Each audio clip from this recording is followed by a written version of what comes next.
দেখুন, এই সেই হাওড়ার ব্রিজ, ঝুলন্ত ব্রিজ। দুটো পায়ের মধ্যে আছে ব্রিজটা। সারাদিনে লাখো লাখো গাড়ি পাস হয়। এটা ব্রিটিশ পিরিয়ডে তৈরি হয়েছে। দেশ স্বাধীনতা হবার আগে এই ব্রিজটা তৈরি হয়েছে। তো এই ব্রিজে কত নাট বল্টু আছে কেউ বলতে পারে। আছে নিশ্চয়ই, ব্রিটিশের একটা হিসাব আছে।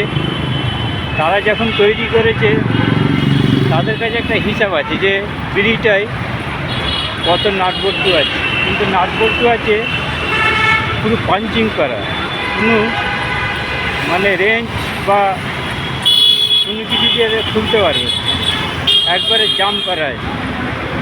এই ব্রিজ সারা পৃথিবীর মধ্যে একটা ইতিহাস আছে। হাওড়ার ব্রিজ, ঝুলন্ত হাওড়ার ব্রিজ।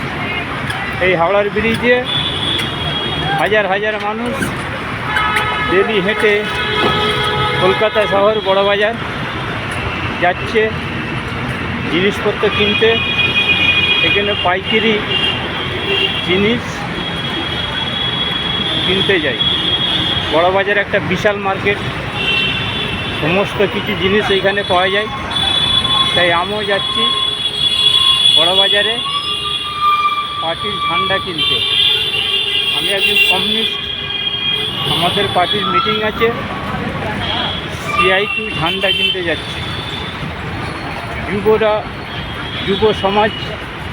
যুব সমাজকে আগিয়ে নিয়ে যেতে হবে, তবে দেশ একটা নির্দিষ্ট জায়গায় পৌঁছাবে। তাই আমরা বড়বাজার দেখুন, বাস গাড়ি যাচ্ছে সব। সেই হাওড়ার ব্রিজ ব্রিটিশ পিরিয়ডে তৈরি হয়েছিল। এখন রং করা হয়নি ব্রিজটাই, প্রায় বেশ কিছুদিন রং করা হয়নি। দেশের সরকারটা তো হয়ে গেছে চোর। হাওড়াটা নোংরা হয়ে গেছে, বাস স্ট্যান্ড ক্যাজড়া হয়ে গেছে। কলকাতা শহরে, কলকাতার সারা বিশ্বের নাম আছে তৃতীয় শহর হিসাবে। আজকে চোরেদের সরকার এসে সব দেশ রাজ্য সব শেষ করে দিচ্ছে। বন্ধুরা, এই ভিডিওটা বেশি বেশি করে সাবস্ক্রাইব করবেন। আজকে এই হাওড়ার ব্রিজ নিয়ে আজ আমি ভিডিও করলাম, ভিডিও ছাড়বো। সমস্ত পৃথিবীর মানুষ যেন দেখে, সমস্ত ওয়ার্ল্ডের মানুষ যেন দেখে যে হাওড়ার ব্রিজে কত বাস কত গাড়ি যাচ্ছে।